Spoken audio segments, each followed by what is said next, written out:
This video and all content on this channel is performed by a pest control professional, and it is always recommended to hire a pest control pro in your area to perform any pest control in or outside your home. Pesticides can harm you and your loved ones. Anyone who is performing the information in this video is doing so at their own risk. If you decide to try the info provided in this video, please always check with the local laws in your area and read the labels of any product you use. The label is the law.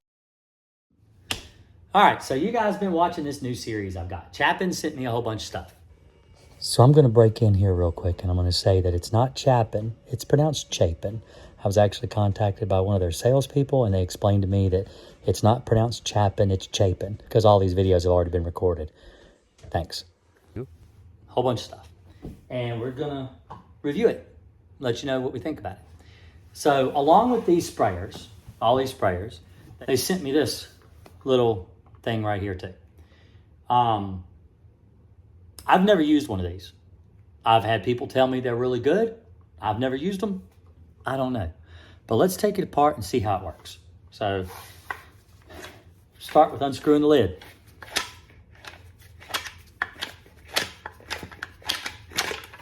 All right. So it's got a suction little tube there. If you'll notice, a little filter. See if I can get that in front of the camera. Probably can't see. See if I can get to focus for you. All right, anyway, you just have to believe me. It's a filter. And it has a pump, check valve. I don't think this can be changed. So one of the problems with plastic sprayers, and I'm not going to diss Chapin or anybody in specific because they're nice to send me this stuff anyway. But honestly, plastic sprayers are meant to be thrown away when you're done with them. You break, and it's cheaper to throw them away than fix them. Now with a B&G, it's a $350 piece of equipment. This right here, this sprayer right here, that's like a $350 piece of equipment as well. It's very expensive. So you want to be able to replace your parts when they break. Plastic ones, usually you just throw them away and buy a new one. That's one of the things I've noticed about these plastic sprayers is when you take them apart and you look at them from a maintenance point of view, there really isn't any maintenance that needs to be done. They're not designed to have regular maintenance done to them. They're designed to be used and then thrown away when you're done. So that being said, I want to show you some of these parts right here. So this is your plunger. All right, so I went over that with the 1 gallon sprayer and how it's got the typical plunger of what all the sprayers have in them. And then so we take this off. So you can replace the O-rings on these. They come with O-rings, and the O-rings do go bad. In sprayers, it's really common for little rubber pieces like this to go bad. The rubber pieces and the plastic pieces will go bad on them. And so they do have them to where you can replace those. So those are really easy to replace. I don't know what would happen if some of these pieces get corrosion on them or break. You probably can't replace this whole plunger piece. I imagine taking it off might even break the clips that hold it in place, this little piece right here.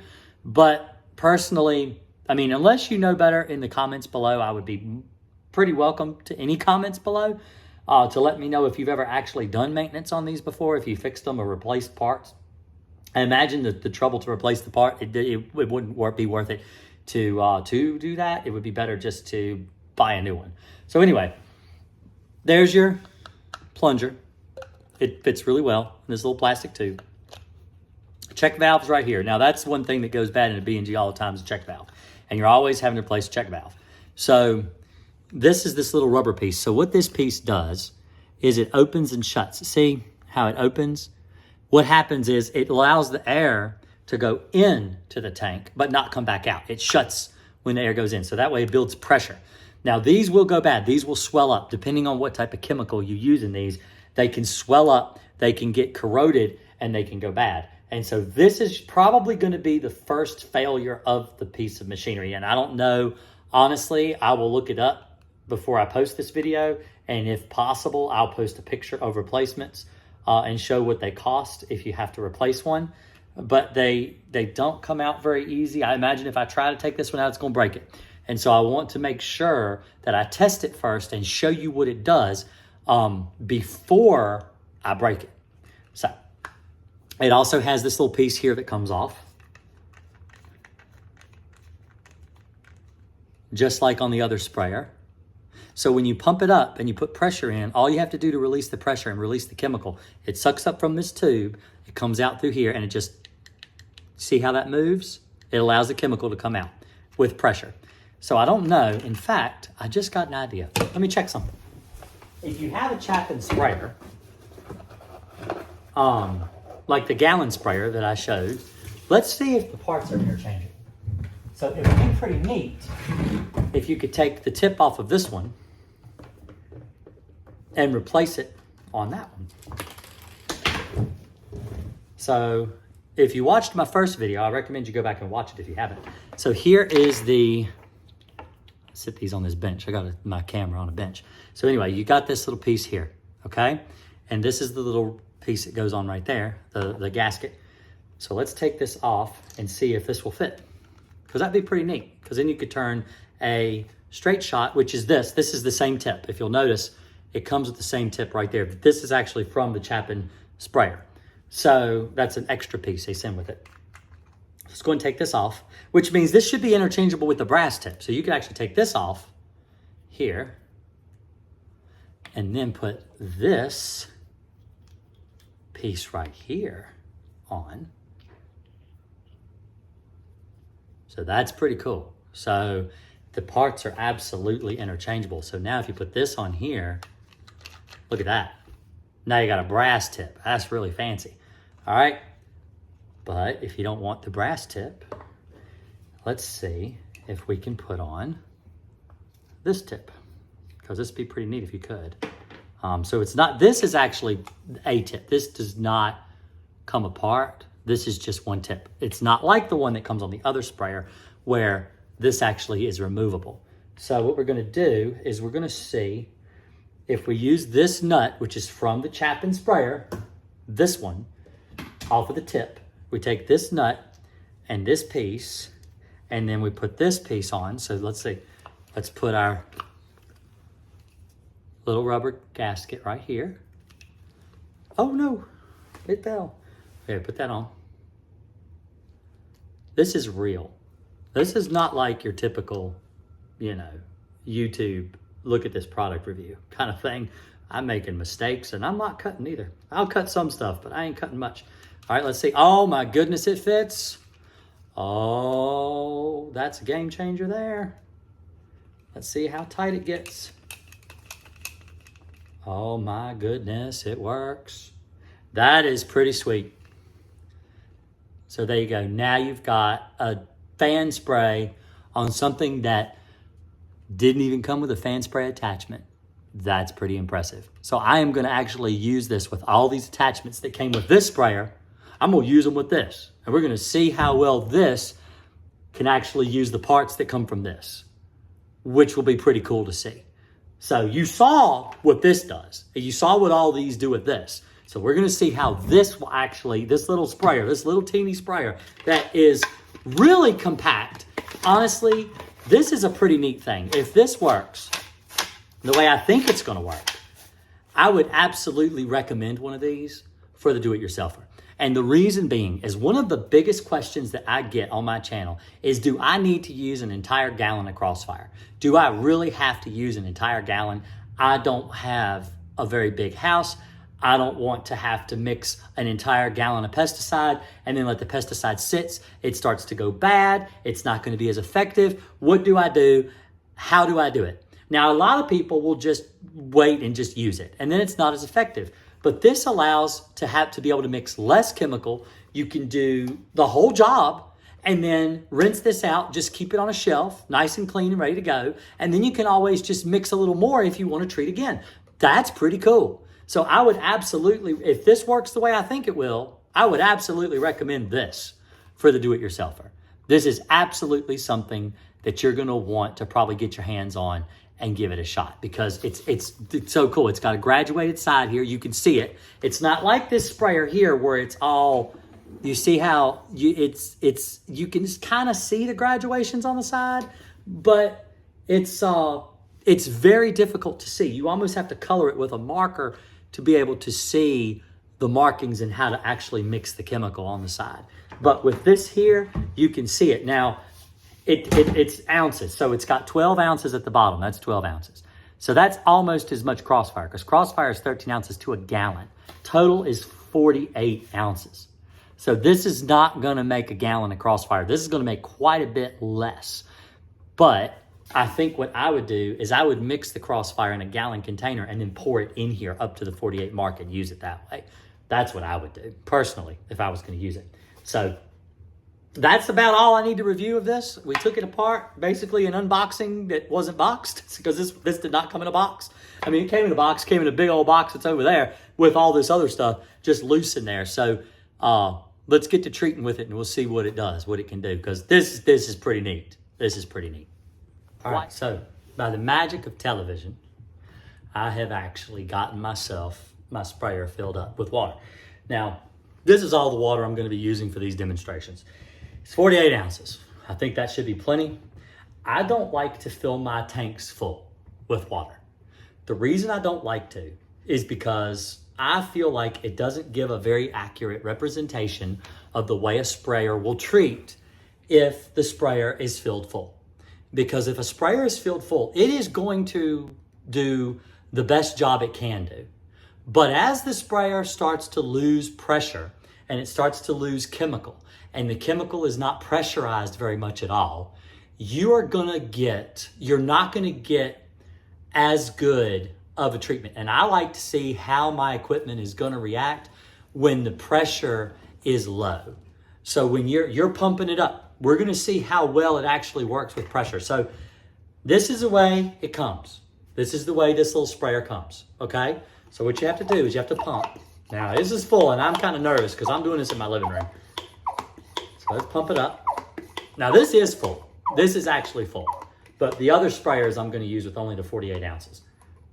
All right, I think that's enough. See, it doesn't wanna go all the way down because it's got pressure on it.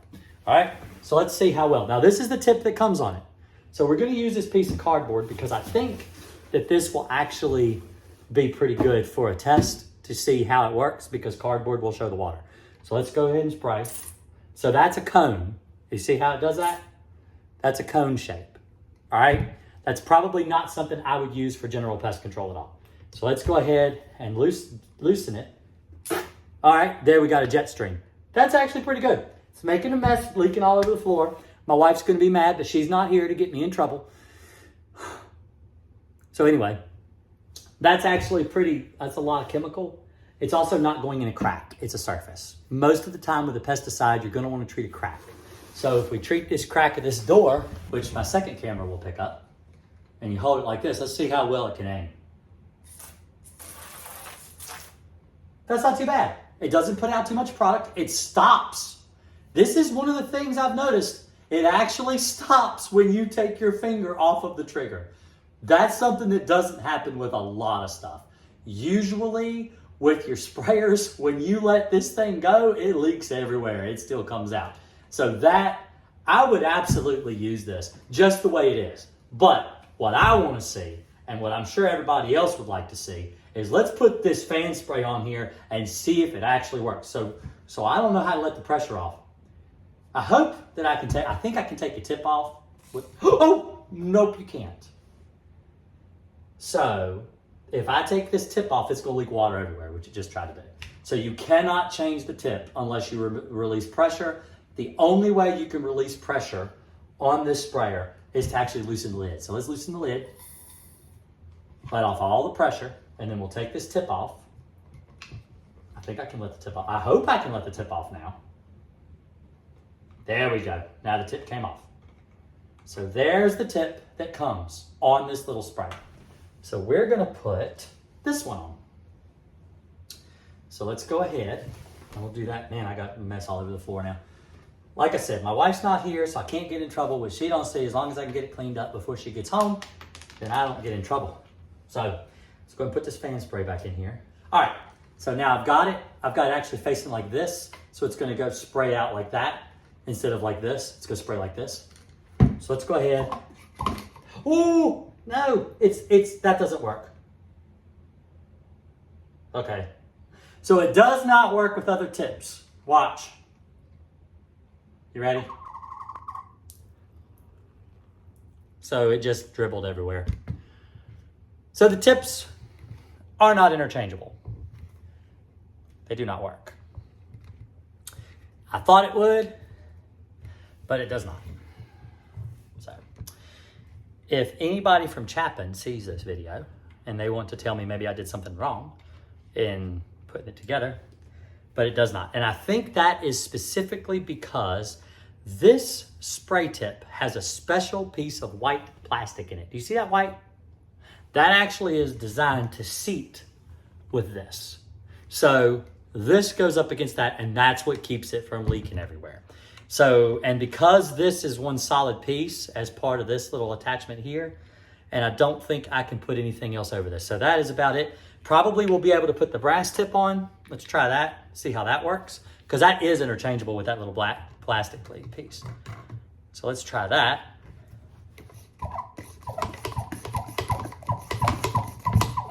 That does work.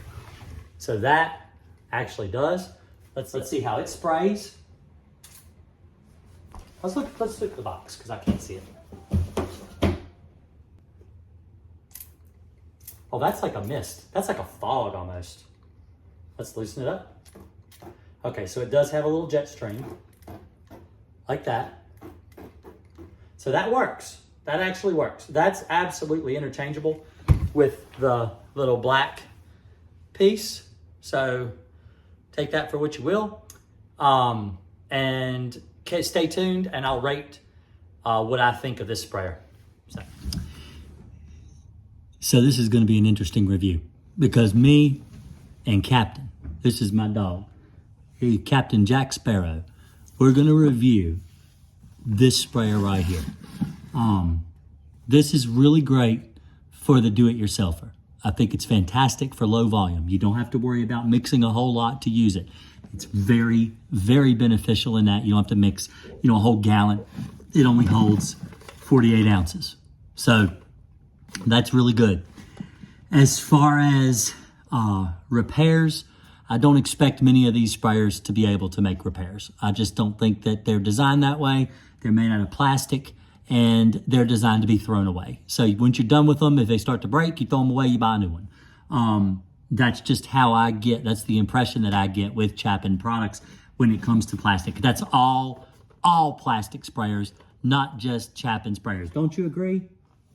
I don't think he wants to review. I think he's going to sleep. Look, can you believe that?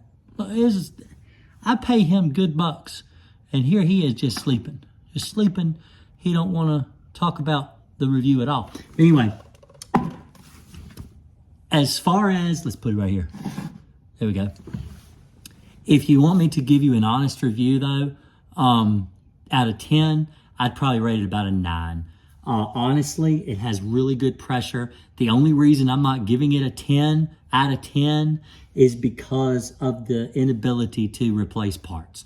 The parts are not easy to replace. More than likely, when you try to replace them, if you can even replace them, you're going to break them. But it's plastic. It's made out of plastic. The thing about that, it's cheap. If you need to replace it, it's probably cheaper to just replace it than it is to fix it. So you could keep several of these in just in case, with one breaks, you got another one to back it up. I would do that. I'm actually going to start incorporating this into my regular business. I'm going to use this for different ant products that I don't want to mix an entire gallon of. I think it's very, very beneficial for that. And that's why I'm going to start using it regularly. So that's my product review for this. If I had to give it a star rating, probably like 4.5 stars out of 5. So if you had to do a 5-star rating. So hopefully this has been beneficial for you. If you like the video, don't forget to like it. Don't forget to thumbs up and share. And let me know if you try this and you like it, because I like it. I think it's great. I think it's a good product. I'm going to start using it in my business, and I'm going to probably have to keep several of them in stock because, like I said, you can't replace the parts like a B&G. B&G, you replace the parts when they break. You're not going to be able to replace the parts on this. So hopefully this has been very beneficial to you and you've understood everything. So this is awkward. I'll talk to you later. Y'all have a good one. Bye.